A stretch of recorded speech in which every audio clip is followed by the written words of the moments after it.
Hey guys, how's it going? It's Danny here. Duh. Today I just wanted to do the very first Q&A on tour. So I picked a couple questions that I thought were tour specific and pertain to what's going on right now. And I hope you guys enjoy this version of the DLV Q&A. And without further ado, here is question number 1.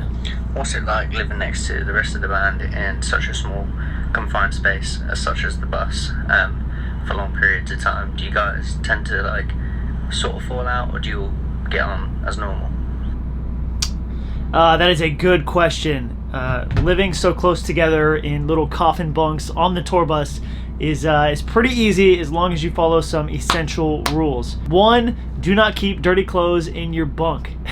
It's disgusting. It'll build up quick, and by it I mean a terrible smell that will incapacitate anybody that walks through that hallway. Another one, just wear clean socks with shoes, and if you're one of those people that doesn't wear socks with your shoes, that's gross. You're just gonna have to throw your shoes out, or somebody will do it for you. That is the number one thing, is just keeping the scent of the bunk area as close to normal as you can. I mean, you're never going to get to normal, but as close to normal as you can. And I guess the other basic rule for that would be to just stay quiet after midnight. If it's after midnight, just don't shout across the hallway. Or do, I don't know. That's a good question. What do you get at Starbucks, and how many times do you think you get Starbucks while being on tour? What do I get at Starbucks, and how many times do I get Starbucks while being on tour? My first answer is I've just gotten into cold brew coffee. I didn't know what it was, and then Snacks told me that it's like a huge kick of caffeine instead of the normal stuff like I used to get lattes. But it's kind of crazy because I get jittery after drinking it, so I need to ease into it a little bit more with smaller servings. But cold brew coffee, and I probably get Starbucks every other day on tour. Hi Danny, it's Steve from Portugal. We've got to be back to Europe anytime soon. Bye. Okay, so from Portugal, they ask if we're going to come to Europe anytime soon, or come back, because We the Kings has been over there twice before, but it's been some time. I would say as soon as possible, hopefully, but as of right now, there are no current plans to go to Europe, and believe me, that makes me just as upset as it does you guys. I wish it was as easy as just walking into our manager's office and saying, book a tour right now, just do it.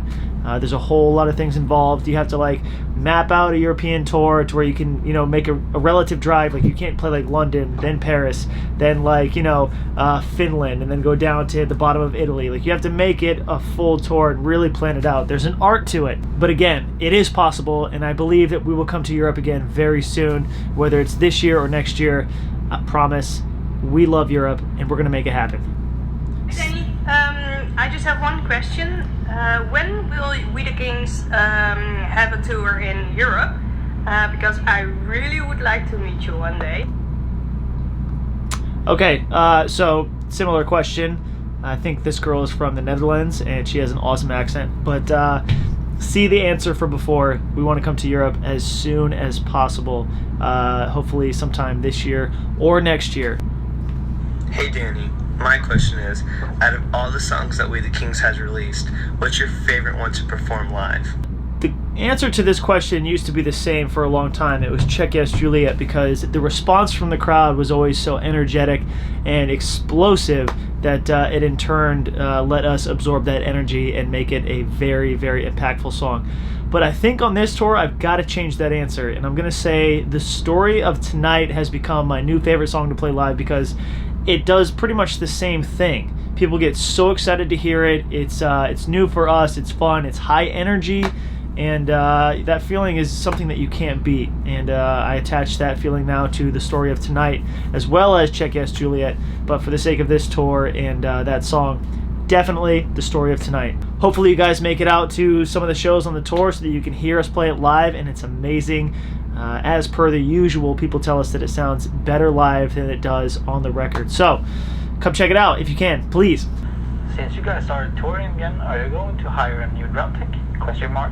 Joe Rocker is asking if I was going to hire a new drum tech since we're on tour again. That is what Zach Callahan essentially does out here. He's wearing a lot of hats. He's more than a drum tech.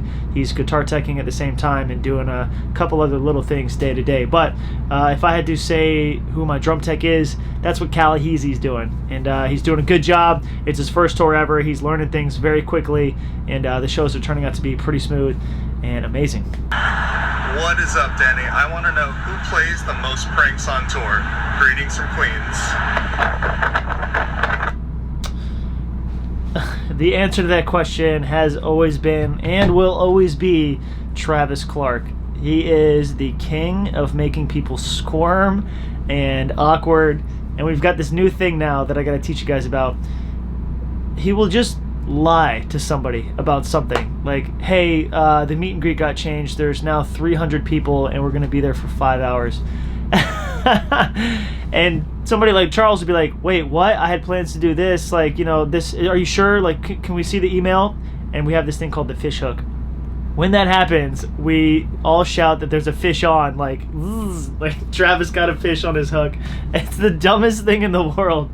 But now if somebody believes just a bold-faced lie for the purpose of getting someone to believe it, we all start going zzz. It's the dumbest thing in the world. It is definitely Travis who is doing that 9 times out of 10. Hey DLV, what's kicking chickens? I just wanted to know, what has been your favorite band to tour with ever since you've been in We the Kings and all of the tours that you've ever been on? Love the videos.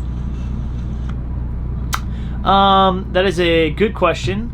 It's hard to pinpoint a specific band because, as you can imagine, each band has like their own personality that's really fun to be around. If I go back to the early days, like Cobra Starship was a great band to tour with. They were all characters. They were all hilarious. They had their own personalities that meshed really well. I could even say one of my favorite artists that we've ever played with was Mike Posner. He's just a really cool guy. He's got the biggest heart out of anybody that I've ever met, and he does like little things like, we played a show with him at a college one time, and then a month later we played another show.